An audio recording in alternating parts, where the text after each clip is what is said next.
Hello everyone, and welcome to my first official video here on the Angular 2. Now this video, I'm not going to be going too far into Angular 2 itself, in terms of writing code or anything like that, because there's a few things you probably need to do first, or even know about before you even start playing around with the new technology. So what I'm going to do in this video is will first show you the Angular site. So as you can see here to my right here, you've got the Angular 2 website, which is currently under a hostname angular.io. Currently, still, my understanding, if you go to the news section, they're still looking at trying to release it sometime this year. It's still under release candidate 5 at the moment. I think it's about to be 6. But not fully released. But I thought we'd get a start on it because it's very, very close. So, but just playing around with it, looking at it, you can see there's a lot of things that they mention about it in terms of their benefits, such as it helps the progression of web apps. It has a native component to it, which we won't look at today. We can use desktop stuff on the desktop. There's stuff to do with code generation. There's a whole bunch of stuff. There's this tool that we'll be looking at today called Angular CLI, which is a command line interface.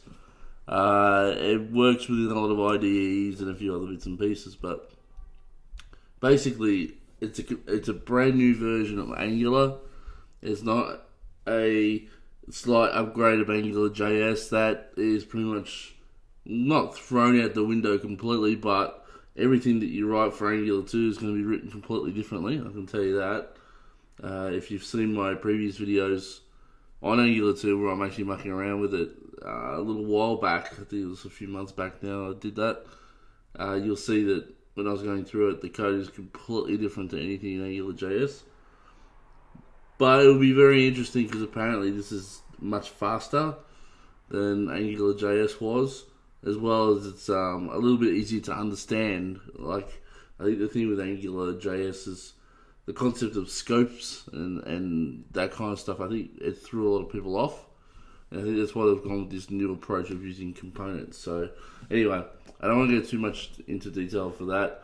But basically, I just wanted to also show some examples that some people have already built using Angular 2. And the first one I can show is there's a bunch of components people have built. So here somebody's built a spreadsheet, or what looks like a spreadsheet. From what I understand, it doesn't really do much. It just does what a spreadsheet does without all the fancy calculations. Like I tried to use equals sum, one, was it A1? Actually, it doesn't even let me return and backspace on those fields. That's interesting. Anyway, so there you can make spreadsheets. You can do some other cool stuff. What was the one I was looking at before? You can make a data grid where you can do sorting of yourself, so you can sort by the columns all on the client side. So now there's a lot of components you could have done this with JavaScript already, but remembering that this is a framework that makes things a lot easier to do these kinds of things. What else we got here? And there's a graph thing where if you click on one node and you click on the other, it draws a line. So some people have done some weird and wonderful things. What else we got here? A recursive tree. So I remember the first thing that I worked on in my career was the concept of having like a multi-checklist, like here. If you uncheck this one, it shouldn't uncheck those ones, and so on and so forth. And I did it with JavaScript in a really funky way. Now, obviously, with Angular, it looks like these kinds of things are a lot easier to do. What else we got? Interactive contact lists, so you can put your name and number here. See, whatever, and it creates a list item here. And it all happens, in runtime, like in the browser. There's no server interaction here at this point.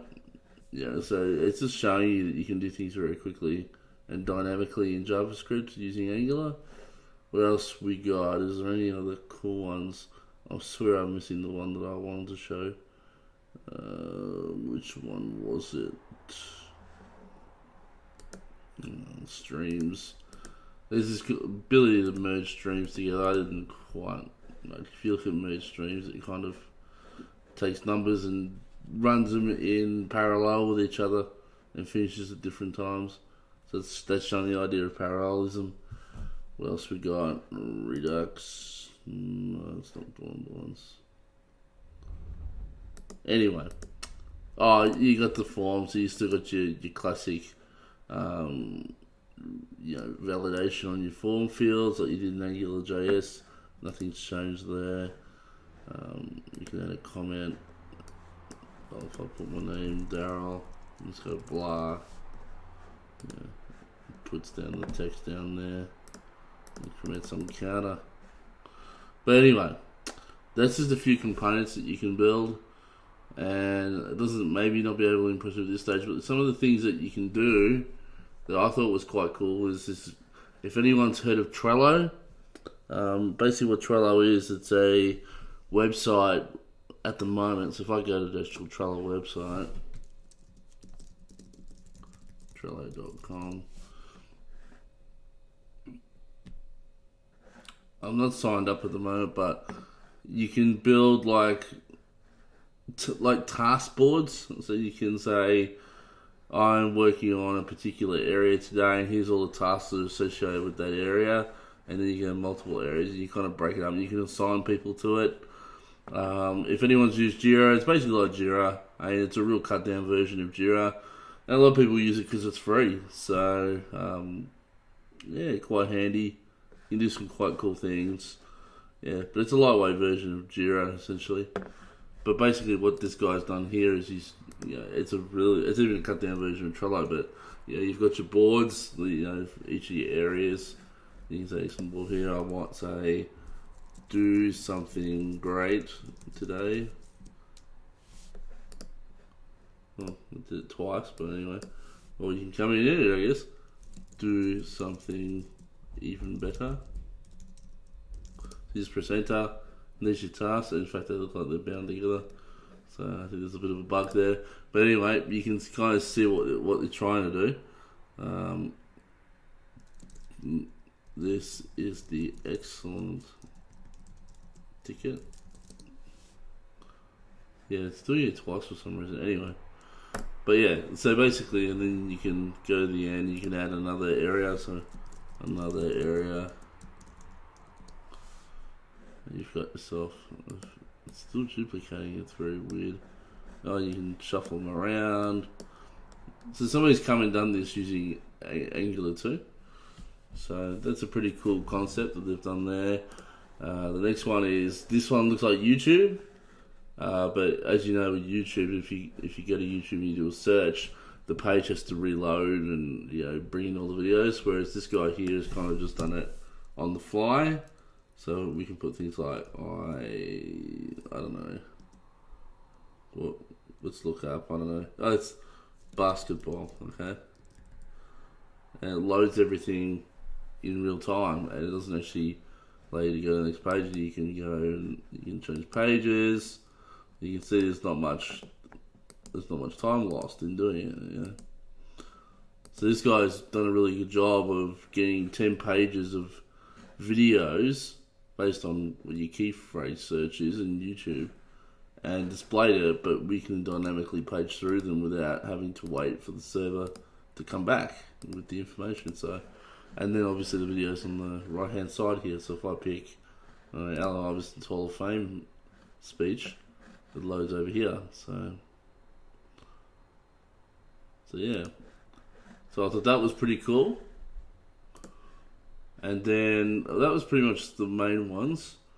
There are other ones out there. You can go and have a look if you want. But basically what I want to get to today is we need to get a cut down version of the thing set up. And there's this website here which I've got currently on the screen called Angular CLI. And what that does is it allows you to build a skeleton project. What's a skeleton project? Well, basically it's a startup project, that you use to run just to test to make sure everything's installed and working and, everything's in the right place before you actually start modifying it and doing whatever you want to do to make your particular project, you know. So in order to do this though, what Angular CLI requires to be installed is something called npm, which is Node Package Manager, which is linked to Node, and so therefore you need to make sure that Node is installed on your machine before you can do this. So what I've actually done on this system at the moment, and I'm sorry for the Windows users out there who are using Windows, I'm going to put some links in the description on how to do this in Windows, but basically I'm going to stick with the Mac example at this time just because it's where I've got my whole setup done for recording videos. So, but for Mac, you need to basically go to your terminal. So if you don't know what the terminal is, what you can do is you can either go up to the top here where this little search thing is, and you can type in terminal like that, and it'll be the first one on the terminal utilities. Or if you're inclined, you can just go command space and it'll come up with the same thing. Or you can go to your Finder, and I gotta remember exactly where it is. We can open up a new folder. Not new folder. Sorry, my bad. We can go open. I'll remove that folder now. But basically, we can go into applications, I think, and then under utilities, in here, you will also have the terminal. Where's the terminal? I know you're in here. I'll probably put, there it is, terminal. So you can get it to the terminal in those three ways. The easiest way for me is to go command space, type in terminal, press enter. And what you do is you get this, what they refer to as a bash terminal screen, which is known as the command line. Now what I'm going to do is I'm actually beef up the size of this a bit. How do I do that again? Oh, yeah, command plus. So I'm going to beef this up so you can see what I'm typing. And the first thing we need in order to get this CLI running is we need Node. But even before that, there's this other program we can get that allows us to install Node very easily. And what that's called, if you look over here, is something called Homebrew. And basically, when you install Homebrew, it's like what it does is it's a program that allows you to install other programs, essentially from the command line. And it makes things very easy to install. Like you can go to the Node site if you want, and you can download the installer, but then you have to wait for the installer to complete, and it takes a while to go through the process of doing that. Whereas with Homebrew, you can literally just go brew, install Node, and it knows straight away where to grab the Node package and install it, and it's much faster. So the first thing I'm going to do is install Homebrew, as you can see here. So you just grab this line here that's in the thing. You go Command C, go over to your terminal, Command V. Right, you don't have to change anything there. You just press return, and then what that will do is it'll go ahead and it will go and install something called Homebrew. Here it's still telling me to return to continue, which I'm going to agree to that.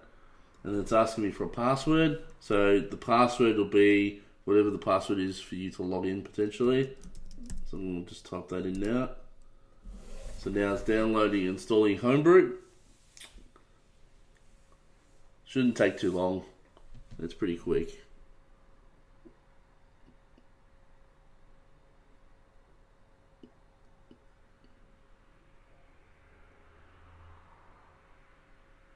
At least I thought it was pretty quick.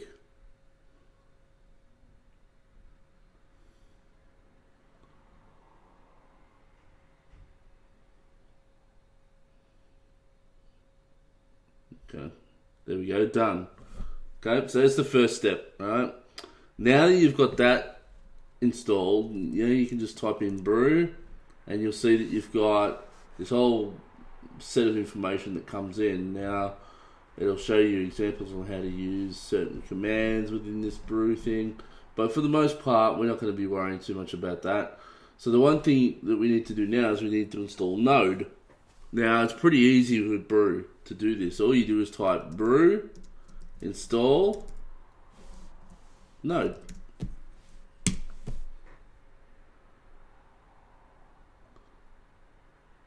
And off it goes. So now what it's doing here is it's now pulling down the Node packages that are up on homebrew.bintray.com, which should be the latest or close to the latest version of Node. In fact, it is. It's Node 0.650 that's actually pulling down for El Capitan, which happens to be the operating system I'm using at the moment. So that'll take a few moments.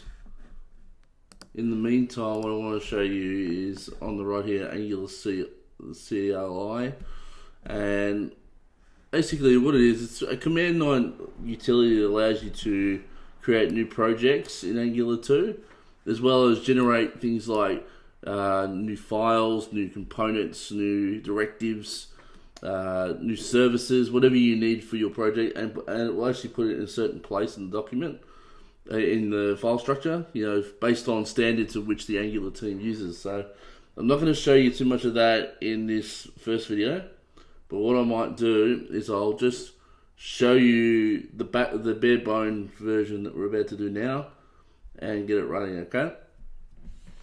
So we look like we're complete here, so it looks like we've got Node now on the machine. So I'm just going to type Node just to confirm.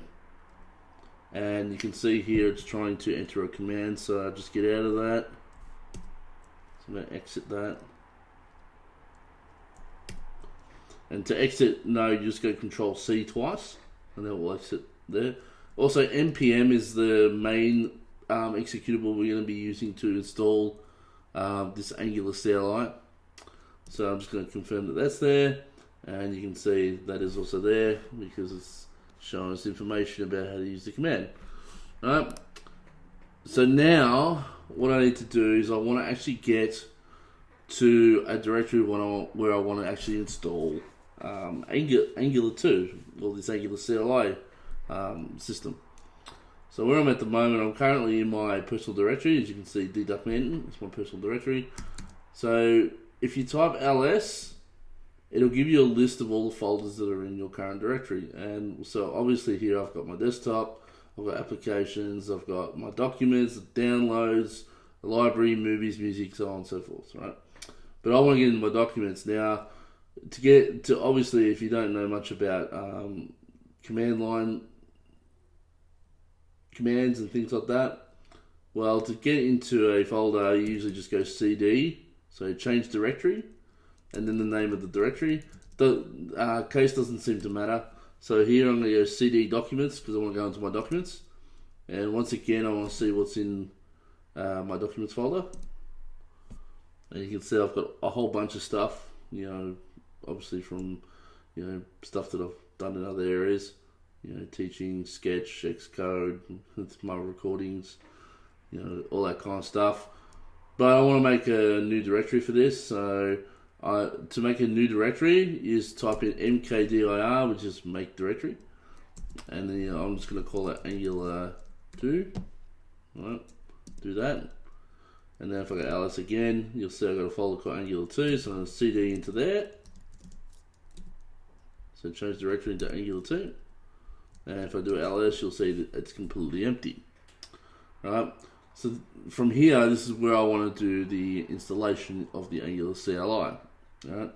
So if you go back over to the browser over here, you can see in the first part of this window the concept npm install -g Angular CLI. Right. And what that's doing is it's saying I want the Node package manager to install Angular CLI, but I want to do it at a global scale. So what a global scale really means is that I want to be able to execute Angular CLI no matter what directory I'm in or wherever I am in the command line. If you don't put the -g, what it does is I can only use Angular CLI within the Angular 2 directory in which I am in now. So that's that part. So just to do that, I'm going to actually start installing this. So we go npm install -g Angular CLI.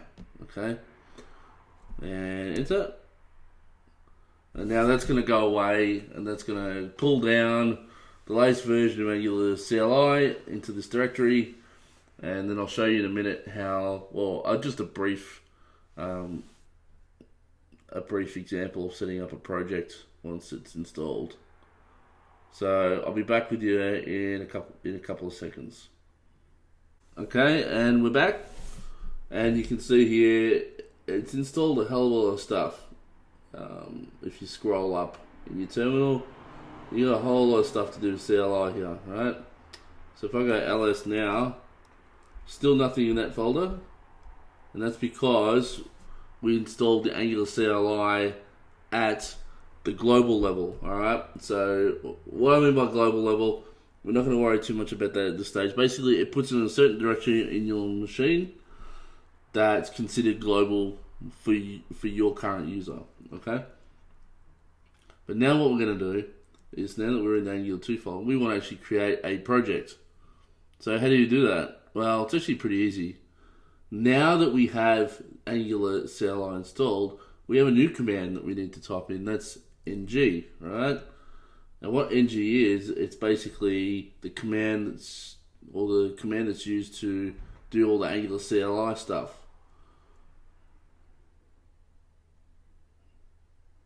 So you can see here, it's come up with a bunch of stuff.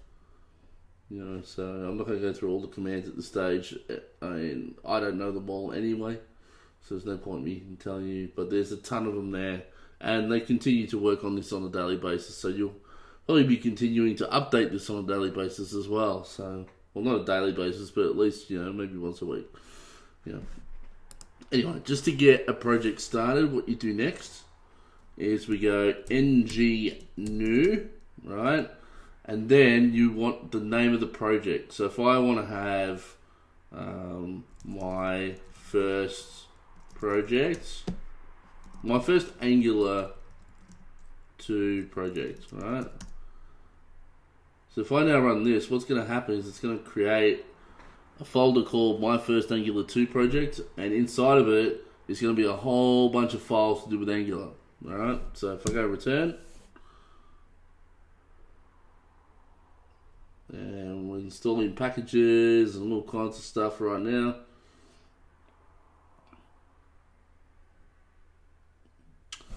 And in the meantime, while that's doing that, what I'm going to do is I'm actually going to open this in the Finder.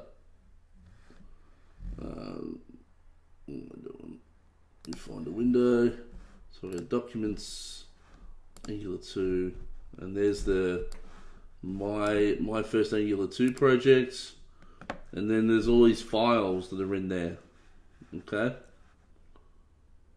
And they continue to grow as this thing continues to install. So just waiting a few minutes, well, a few moments I should say. And this is you only ever have to do this maybe once. Well, actually, the project itself you'll have to do maybe a couple of times if you've got different projects. But you know, the whole setting up Node and all that stuff, that's a one-time thing.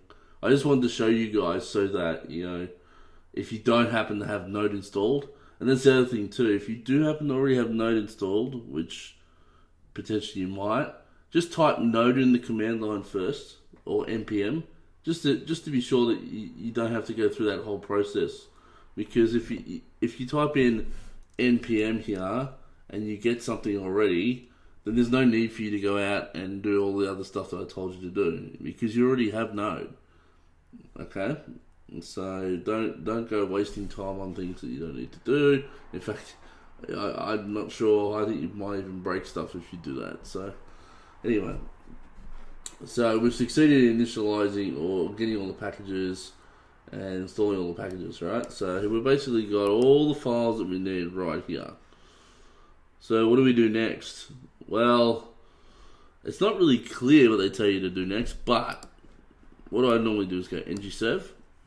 So you've got to do the ngserve has to be within the directory of your project. So at the moment, I'm sitting outside of it. You know, I'm still sitting in the Angular 2 folder, right? So now I have to go cd into my first Angular 2 project. And once I'm in here, now I can go ng-serve, right? And you'd be like, well, what does this do? What it actually does, when it runs, give it a minute.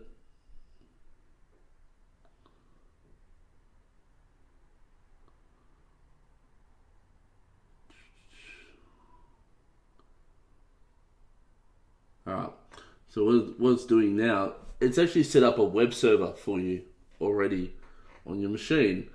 And basically it's set it up in the directory of where your application is currently residing. So if by default in a web application, you can see it's still looking and stuff, but by default now you can see that if you go and you go to your local host, so as you can see here it says localhost 4200. So if we now go to localhost 4200, right, it says app works. Cool. If you're seeing that, it means you've now successfully installed Node, you've gone and you've ran the Angular CLI tool, you've been able to create it in the right directories, you've been able to load and serve the project through the command line.